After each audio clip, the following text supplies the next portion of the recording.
जय माता रानी दोस्तों, आप सभी का बहुत बहुत स्वागत है आपके अपने चैनल राधा कृष्ण ऑफिशियल में। उम्मीद करती हूँ आप लोग बहुत अच्छे होंगे। तो ये बताने के लिए कमेंट बॉक्स में जय श्री विष्णु जरूर लिखिएगा। तो चलिए दोस्तों, आज हम इस वीडियो में बात करेंगे पाप मोचनी एकादशी के बारे में, जो कि चैत मास के कृष्ण पक्ष में आती है।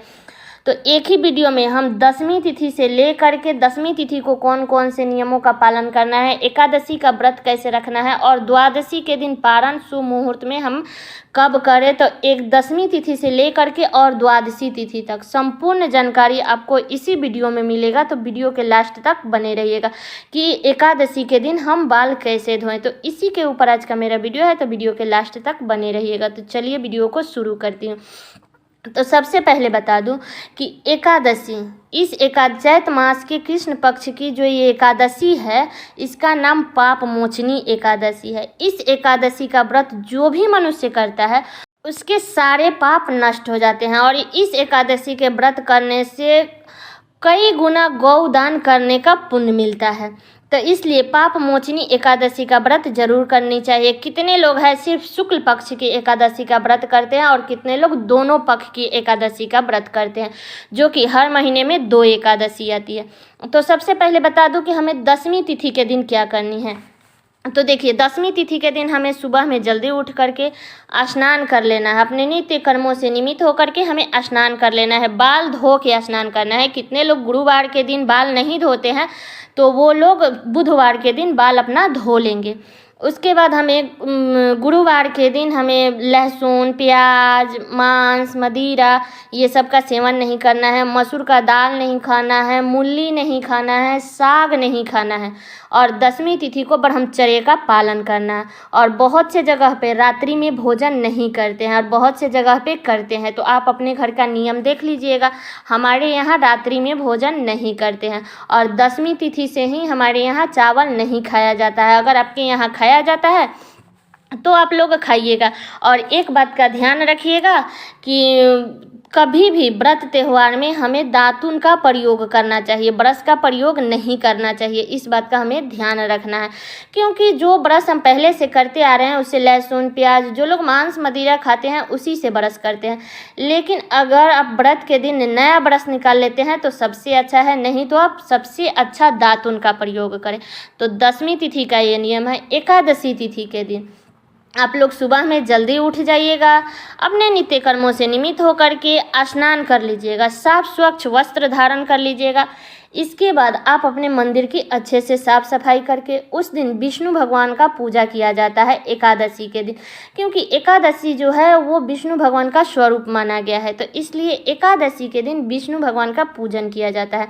तो विष्णु भगवान के भोग के लिए उस दिन शुक्रवार है तो तुलसी पत्र तो तोड़ सकते हैं, लेकिन एकादशी है तो एकादशी के दिन तुलसी पत्र वो भी व्रत रखती है विष्णु भगवान के लिए। तो आप गुरुवार को ही तोड़ करके रख लीजिए, या जो नीचे गिरा है वो उठा करके रख लीजिए भगवान के भोग में डालने के लिए। तो एकादशी के दिन भगवान के भोग में आप लोग तुलसी पत्र जरूर डालिएगा। पहले से तोड़ के रख लीजिए या जो नीचे गिरा है वो ले लीजिए। और भगवान को एकादशी के दिन अन्न का भोग मत लगाइएगा, फल का भोग लगाया जाता है, इस बात का ध्यान रखिएगा। और एकादशी के दिन तुलसी माता में जल मत दीजिएगा, क्योंकि तुलसी माता भी व्रत रखती है, और ना ही उनका पत्ता तोड़िएगा। तो एक दिन पहले ही कर लीजिएगा। एकादशी के दिन तुलसी माता को अलग से धूप दीप दिखा सकते हैं या फल का भोग लगा सकते हैं, बस अन्न का भोग हमें नहीं लगाना है। और ना ही अक्षत हमें तुलसी माता पे चढ़ाना है, कि ना ही तुलसी माता पे चढ़ाना है, ना ही अपने मंदिर में चढ़ाना है। और ना ही जो भी लोग व्रत करते हैं, बहुत लोग जो व्रत नहीं करते हैं वो भी एकादशी के दिन चावल नहीं खाते हैं, वो भी सारे नियमों का पालन करते हैं। तो देख लीजिएगा, अगर आपसे हो सकता है तो आप नियमों का पालन करके सिर्फ पूजा कर लीजिए, नहीं तो जो लोग व्रत करते हैं वो तो चावल खाते ही नहीं है। तो एकादशी के दिन हमें फलाहार करनी है, वो भी एक ही टाइम फलाहार किया जाता है। तो फलाहार में आप लोग साबूदाना खा सकते हैं, शकरकंद खा सकते हैं, फल फ्रूट, दूध, दही, घी, मतलब सब कुछ खा सकते हैं। और 10वीं तिथि से ही हमें कड़ू के तेल का प्रयोग नहीं करना चाहिए, घी में बना हुआ हमें भोजन करना चाहिए। 10वीं तिथि को रोटी ही खाया जाता है, चावल नहीं खाया जाता है। तो इस बात का आप लोग ध्यान रखिएगा। और एकादशी के दिन पूजा पाठ करके आप अपने व्रत का संकल्प लेके और सारे दिन व्रत रखिएगा। श्री हरि विष्णु भगवान के मंत्रों का जाप कीजिएगा, ज़्यादा से ज़्यादा भगवान का चिंतन कीजिएगा। और एकादशी के दिन कोई भी भिक्षु, भिखारी, पशु पक्षी कोई भी आता है दरवाजे पर तो उसका अपमान हमें नहीं करनी है, हर किसी का हमें सम्मान करनी है। व्रत आप लोग एकादशी का रखी है तो उस दिन किसी दूसरे का बात ना बतियाए, चुगली ना करे, इस बात का ध्यान रखिएगा। क्योंकि हम इतने कष्ट का व्रत करते हैं और किसी का चुगली कर लेंगे तो हमारे जो व्रत होते हैं उसका पुण्य हमें नहीं मिलता है। इसलिए कभी भी व्रत में हमें किसी दूसरे की बात, किसी की चुगली हमें नहीं करनी है, इस बात का आप लोग ध्यान रखिएगा। बता दूं कि एकादशी का व्रत हमें कब करना है, तो बता दूं कि जो एकादशी तिथि शुरू होगा वो 4 अप्रैल को, दिन है गुरुवार, तो दोपहर में 4:15 पर शुरू हो जाएगा और एकादशी तिथि 5 अप्रैल को शुक्रवार के दिन 1:28 पर समाप्त हो जाएगा। तो सूर्य उदय तिथि के अनुसार हमें 5 अप्रैल को एकादशी का व्रत रखना है, इस बात का हमें ध्यान रखना है। और जितना नियम एकादशी का व्रत रखना होता है उतना ही आवश्यक हमें एकादशी का पारण का भी होता है। तो पारण भी हमें कभी भी शुभ मुहूर्त में ही करना चाहिए। तो आप लोग एकादशी का जब व्रत रख लेते हैं तो एक बार तो दिन में फलाहार कर ही लेते हैं, उसके बाद भगवान का सारा दिन चिंतन करना है। उसके बाद हमें क्या करना है कि अगले दिन पारण के दिन हमें फिर से सुबह में जल्दी उठ के अपने नित्य कर्मों से निमित्त होकर के स्नान कर लीजिएगा। स्नान करके फिर से आप लोग पूजा पाठ कर लीजिएगा आप अपने मंदिर में। उसके बाद पारण के दिन भी हमें दातुन का प्रयोग करना है या नए बरस का प्रयोग करना है। ये नहीं कि एकादशी के दिन कर लिए और द्वादशी के दिन छोड़ दिए, ऐसा हमें नहीं करना है। तो द्वादशी के दिन भी हमें दातुन का प्रयोग करना है। और वैसे पेस्ट का अगर आप लोग ब्रश का प्रयोग कर रही हैं तो वैसे पेस्ट का प्रयोग करना है जिसमें नमक ना हो। वैसे तो हम लोग थोड़ी जानते हैं कि क्या इसमें डाल के बनाता है, लेकिन अगर आप लोग के पास में अवेलेबल है तो दतवन का ही प्रयोग करें, नहीं है तो ब्रश का प्रयोग कर लीजिएगा। इसके बाद आप लोग द्वादशी के दिन भी सुबह में जल्दी उठ के स्नान कर लीजिएगा। स्नान करके आप अपने मंदिर में पूजा पाठ कर लीजिएगा। और भगवान को द्वादशी के दिन भोग आप लोग चाहे तो मौसमी फल का भी लगा सकते हैं या कोई भी आप अपने घर में भोग बना करके भी भगवान का भोग लगा सकते हैं। तो जितना मतलब आवश्यक एकादशी के व्रत करने का होता है उतना ही आवश्यक एकादशी के पारण का भी होता है। तो एकादशी का पारण कभी भी हमें द्वादशी में ही करना चाहिए। तो जो एकादशी के पारण का जो शुभ मुहूर्त रहेगा वो 6 अप्रैल को, दिन है शनिवार, सुबह में 6:17 से लेकर के और 9:25 तक रहेगा।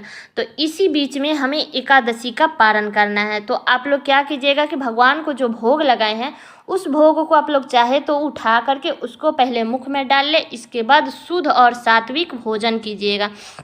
अगर आपके घर में खाना बन गया है तो सबसे अच्छा है, अगर नहीं बना है तो आप लोग तुलसी पत्र और गंगा जल एक शुभ मुहूर्त में, पारण का जो शुभ मुहूर्त है उस शुभ मुहूर्त में हमें मुख में डाल के अपना व्रत खोल लेना है।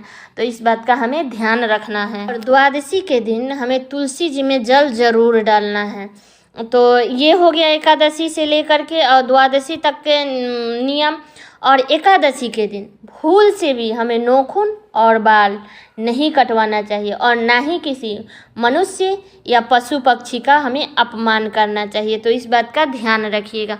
और हाँ, द्वादशी तिथि के दिन जब आप लोग पारण कीजिएगा तो पारण से पहले आप लोग कुछ ना कुछ दान जरूर कीजिएगा, चाहे वो अन्न का दान हो, रुपये का दान हो, तो आप लोग जरूर कीजिएगा। ऐसे तो द्वादशी के दिन अन्न का दान किया जाता है या किसी ब्राह्मण को बुला करके आप अपने घर में भी खिला सकते हैं, या आप एक ब्राह्मण के खाने लायक चावल, दाल, सब्जी ये सब निकाल करके आप किसी ब्राह्मण को भी दान कर सकते हैं। दान दे करके ही हमें द्वादशी का पारण करना चाहिए, क्योंकि एकादशी का जो व्रत होता है ना, बाकी सब तो व्रत हम सबके लिए करते हैं, लेकिन जो एकादशी का व्रत करते हैं वो हम अपने लिए करते हैं। तो इसलिए एकादशी का व्रत करें तो द्वादशी के दिन दान जरूर करना चाहिए, इस बात का हमें ध्यान रखना चाहिए।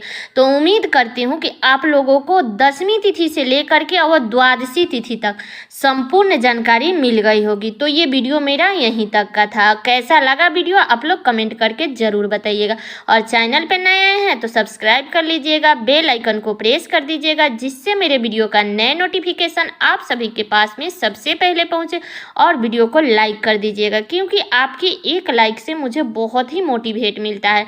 तो वीडियो को लाइक कर दीजिएगा और वीडियो को शेयर कर दीजिएगा, ताकि हर लोग 10वीं तिथि से लेकर के और 12वीं तिथि तक के संपूर्ण जानकारी प्राप्त कर सके। तो चलिए दोस्तों, मिलती हूँ अगले वीडियो में किसी नए वीडियो के साथ में। तब तक के लिए नमस्कार।